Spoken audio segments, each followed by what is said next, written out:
今天我们还是用黄瓜给大家做一道美食。我们先把黄瓜清洗干净，用刀拍一下。拍的黄瓜吃着比较入味儿。拍好之后，我们再切断。切好的断了黄瓜放到碗中备用。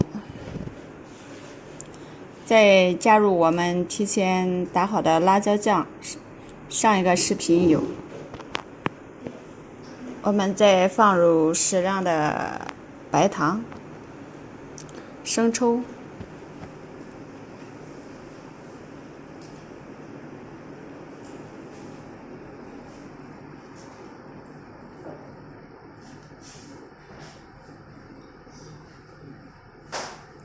再放一点芝麻香油，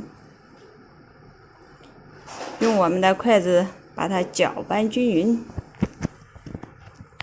开始装盘，特别下饭的黄瓜，喜欢的也可以在家试试做。今天就这。